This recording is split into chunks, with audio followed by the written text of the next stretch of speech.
What's up, YouTube? So today I'm back with endless yoga. Yesterday I tried the Garland pose for the first time and held 10 minutes, and I'm gonna try it again. Today's topic, I'm gonna talk to you about my weight issues. Gonna be very interesting. You gotta tune in for this one. I'm gonna freak you out, I promise. Let's get to it. Okay, we're rolling. Time is on. Okay, so first of all, I'm doing the Garland pose better than yesterday, and so I did more research, and here it is. This is kind of like the garden pose where the elbows are pushing my legs apart, which is what I wasn't doing yesterday, and I'm more upright, and so it's different. And so I got that down packed, and so the other thing about this pose is that they said that in the old days, people normally sat this way. And so we're going back to like our roots. And the other thing I noticed for myself is that kids like to end up in this pose. If you ever watch them, they're like sit around with each other like this. So I was wondering, like, that's so natural for them. And so we used to do that before and don't do it now. And yet it's good for blood flow, it's good for sexuality, and it's good for so many things. Metabolism, like, how is this good for metabolism? That's pretty deep. And so anyway, let's get to it. My weight issues. Now, we all know what's out there, right? What's out there for weight issues is you diet, you eat less, you count your calories, you eat healthier, right? There's a whole bunch of weight loss fads out there that you can follow. A lot of them say, you can eat whatever you want and lose weight if you do this and do that. Do more cardio, and so that's pretty much the boat that everyone's on. And so I started to notice that this boat that we're all on, it's almost like a vicious cycle where all of us are continuously talking about ways to lose weight. Continuously, it never stops. Try this now, and then you try the keto, and you do this, and you eat all meat, or you do this, or you become a fruitarian. It's like there's so many different approaches, but this perpetual theme of weight loss had me thinking something a little bit more deeper, and here it is. I'm gonna tell you a few stories to lead up to how I've been able to maintain the same body weight for years now. I've been on it, and I've been doing very, very good because of what I'm going to tell you. And so now, here it is. I'm going to tell you first by a story. When I grew up, constantly, eat all your food because people are starving. Eat all your food.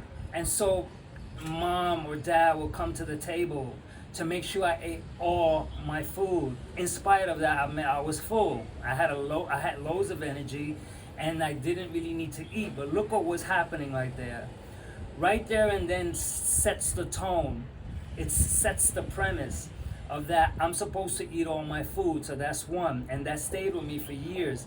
Eat all your food. Eat all your food. Now, I'm overeating already, because if I eat some food and I'm satiated and I'm satisfied, and I go ahead to eat more because people are hungry, right there begins the problem of me putting more into my body than what it needs. Now, secondly, as I was growing up, I remember, man, I went back to the days 13 years old, 14, 15, 16, all through, like a decade in that area, where I would go to restaurants. And after having the bread, I was stuffed.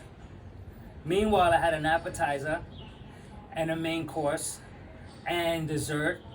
And so and we would say it at the table. We would say, oh man, I had the bread and I'm not hungry. And we would laugh. The appetizer will come, we have to eat it because we're eating, we're dining. And then the main course will come, and everyone would like take a deep breath. Oh my God, and all this food will come out. And so look what was happening for me, decades, like the same thing through my teens, into my 20s, into my 30s. It became this kind of thing of where either I would skip bread, have the appetizer, and then by the time I had the appetizer, I was already full. And when the main meal came, I couldn't really eat it, but forced it. So now, 1, eat all your food. 2, force the food at restaurants. And so look at what I'm already doing to my body. Now, if I were to add the eat more from the food marketing, eat more, have more, enjoy your life. Why not? You deserve it.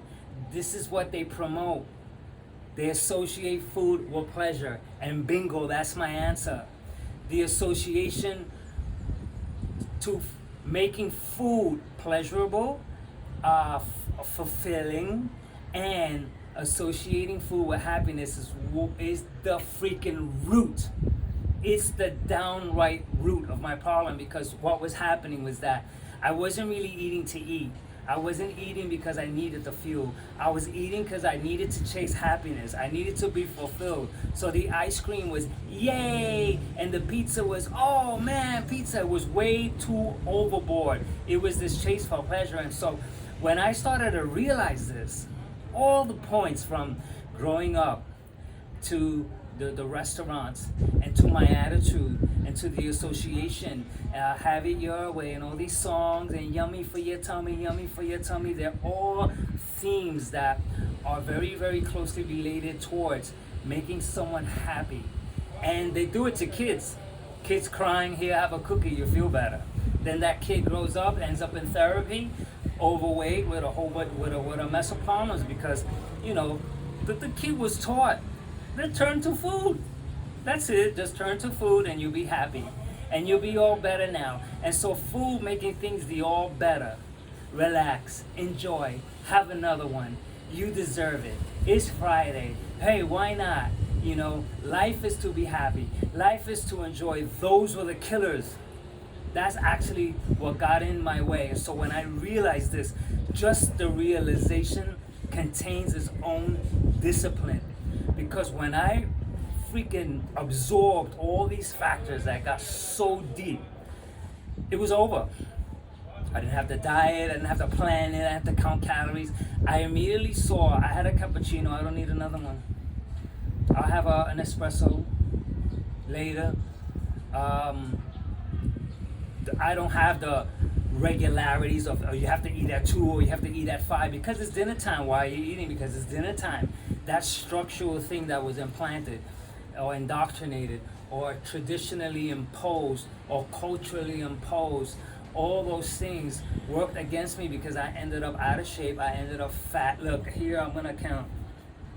Look, I'll show you in a minute so I can stay in this pose. I want to show you my saggy skin so you can see I qualify for what I'm talking about, and that I'm not just talking about weight issues out of the blue air. And so the question was this: go ahead, chase happiness, make food a fulfilling, pleasurable thing, or look at it for what it is that is way too overboard with fulfilling and pleasure, and you have to go out there and have a good time, and why not? And so I was thinking to myself, I said, you know what? Food now is fuel. I can go out and have a good time, and I don't have to eat to be fulfilled. I can be with friends, they could be eating, I'll eat accordingly now. Doesn't have to be that I have to eat or that I see a whole bunch of food and go, wow, it's my time, enjoy. No, because it's not enjoyment if I'm going to regret it later on because I packed on another 5 pounds. I looked at the differences between what true enjoyment really is, and it's not eating to regret. All the time, man, I ate and I said, damn, I should have not ate that much. Oh, damn, tomorrow I'm going to have a salad now. And it's like this kind of vicious cycle between all the things I ought to do and then all the things that I end up doing. And what I ended up doing was that I was totally eating for fulfillment, or maybe it was habit. Habit was deep ingrained into me where it just became that way. And then I thought that it's genetics. Oh, it's in my genetics now, but that's not freaking true at all, because look at, I'm slim now and I'm not fighting it. I'm not hungry because I'm eating accordingly. And so no one talks about eating accordingly. No, count your calories, strict, do this, do that, get on the intermittent fasting and stuff like that. This is better than intermittent fasting because sometimes I eat at 3 o'clock and I don't eat anymore because I'm not hungry. But that's the reason it's not, I'm on an intermittent fasting protocol. And so this natural new way of eating, and so I enjoy the food now. Like, I freaking enjoy pizza, but it's not gonna make me happy. I'm not all fulfilled because I had the pizza. So therefore, if it's not there, I'm done. Ow, ow, ow.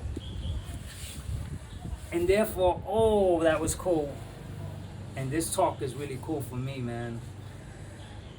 Pizza is really good. It tastes good, but it's not the source of happiness. It's not going to make me happy or fulfill me. And if there's no pizza, I'm not going to be upset. Now, I also looked at that too. I said, how many times did I go to a restaurant, walked out pissed off because they didn't have what I wanted? And so that's fulfillment. I wanted to be fulfilled. Now, take it or leave it. I'll have it. Get it the next time. Who cares? So anyway, this is how I qualify. Look, see this? I mean, it's more. I don't want to take off my shirt. Here it is. There it is. This is how I qualify for what I'm talking about, man. Because I suffer weight issues all my life, and so it's over now. It's been over for 7 years. And it's been over for 7 years is because I don't go out with the idea of, time to enjoy. Hey, you only live once, have more. Why not have more? Because that's the consumeristic culture that we live in. Have more, why not? Go ahead, knock yourself out. You know what? It's Friday. Enjoy yourself. You deserve it. You know what? You work out hard and all that crap. And so every time I did that to myself, look at what I was actually doing to myself. And so this thing here of not associating food with happiness has actually, it makes me even more exuberant. It gives me so much energy. And so then I'm actually getting more of what I was chasing through food backwards. I'm not chasing it, and I'm like, yay, and I'm having a really, really freaking good time because I have more energy. I'm not stuffed while I'm crawling out of restaurants. And also, when I'm at restaurants, right, my attitude is entirely changed because I don't have the attitude of reward and punishment, because food is also a reward. Hey, you know what? You did good, so here's some food as a reward. Here's a slice of pizza. You did good, you deserve it. And if you don't do good, you're not gonna get cake. And so that's the system that we are in. And so I'm entirely out of that entire system of reward and punishment. So therefore, when I go to restaurants, it really doesn't matter because I'm gonna enjoy. I'm not gonna punish them. I tip exactly the same, whether the service is horrible, whether they took a long time, because I'm not looking to be pleased in any way. So one time they gave me a salmon, right, and it was raw inside, and so I said, excuse me, can you cook this more? And the attitude was entirely different. It wasn't like, oh man, like everything is such a violation towards my dinner time because it's supposed to be so special. And so my attitude, and which means I'm not walking out of restaurants pissed anymore. I have yet to say, oh, I'm never coming back here, the service, or I haven't done that in so freaking long.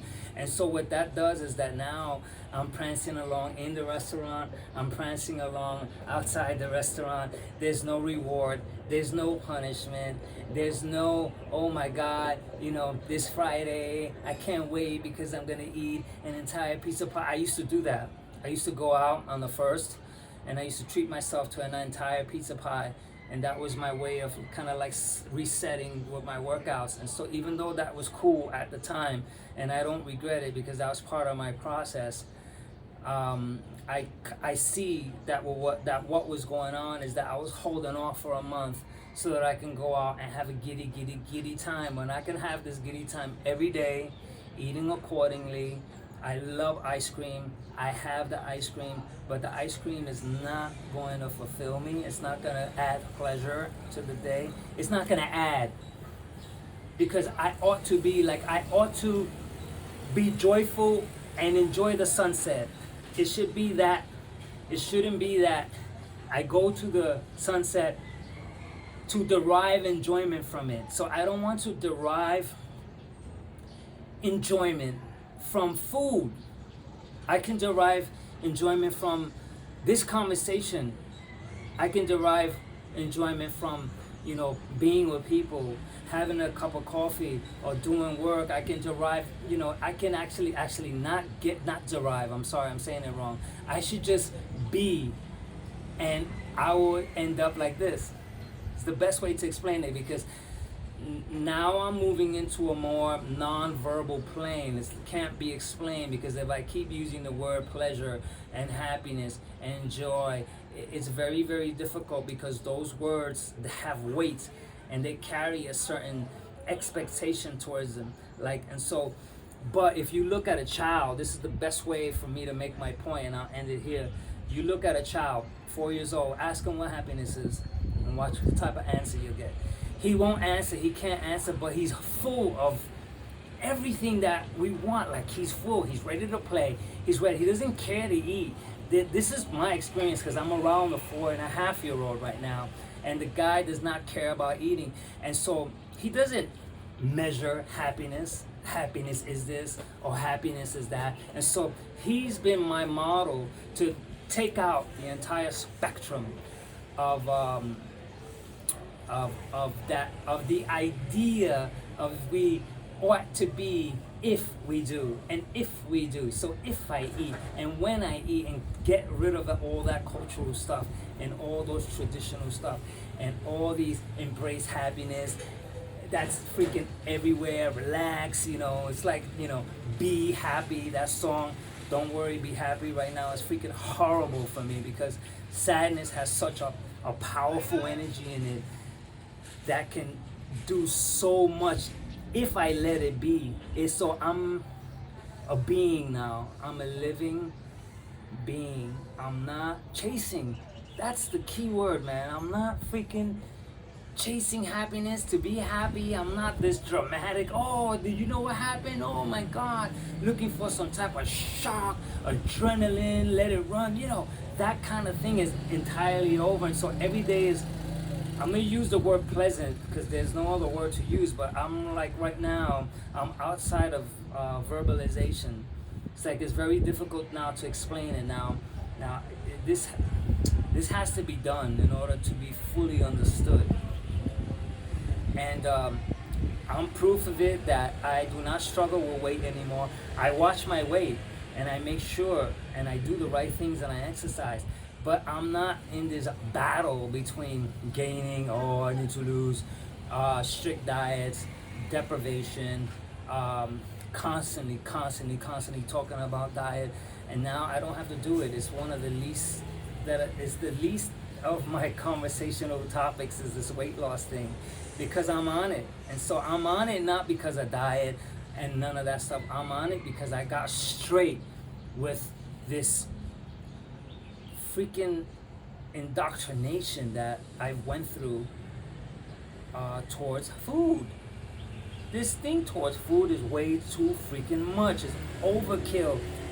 Everything has to taste like pancakes and pizza now. If it doesn't taste that way, you have to make it taste that way. And so whatever doesn't taste that way, add syrup, add this, and to make it satiating so you could enjoy, because if you don't enjoy, you're not gonna have it. And I find that to be totally nonsense, because what I did was that I trained my taste buds.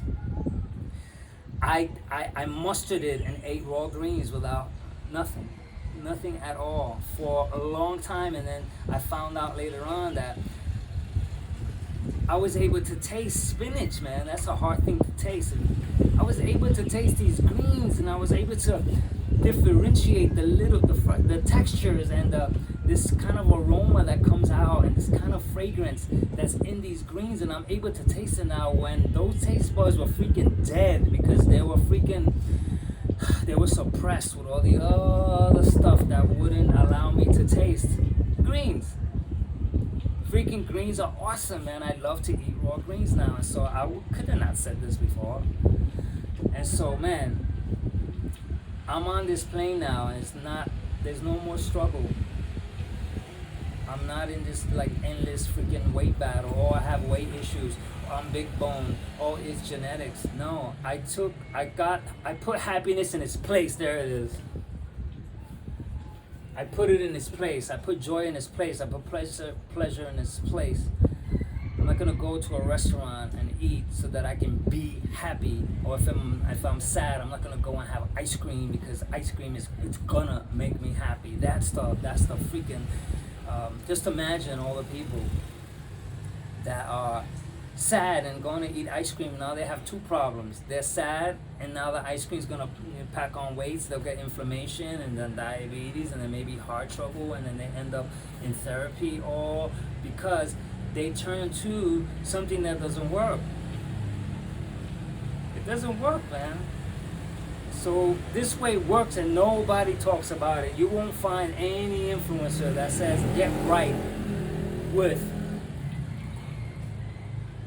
the thoughts and how you turn towards and seek and depend on pleasure, happiness, fulfillment, gratification, and all these things through food, through it. It's freaking absurd now when I say it. So anyway, I'm charged from this talk to myself, to me here while I'm looking at this video, and maybe a few of you watch this and go, wow. Or you'll go, oh, not me, man. I'm gonna be happy because, you know, food makes me happy, and then go through the merry-go-round yourself, and maybe you'll come back and go, you know what? That's freaking true. It's too much. Food, the association of food with pleasure is way too overboard. If it was only at a modest plane, then it could be cool. But it's freaking overboard. Like I watch people pissed off and leaving restaurants because they wasn't served right, because the bread wasn't warm enough, and all these things, and they're actually angry now. And so them seeking happiness through food, and now they're angry, saying I'm never gonna go back to that place, is freaking not the idea of going out to have a good time. I'd rather not go. I'd rather really not go. So anyway, Endless Yoga, man. Subscribe to Endless Yoga. That's the first thing you needed to do. I forgot to say that. Endless Yoga rocks. And so I'm done with my talk. If you hung on this long, I'd like to hear what you thought, man. Because this what I'm thinking is not out there. There's nobody that ever came across this method of you get straight with your happiness. There's nobody. Stop chasing freaking happiness and stop making food the source of your happiness. There's nobody doing it. It's get on the fat, get on the keto, get on the carnivore diet, do this much cardio, do 150 minutes, and eat calorie dense like low foods and low calories, but that tastes good. That's what you hear. You don't hear what I'm talking about. And so anyway, if you hung on this long, I appreciate it. And until the next video, see ya!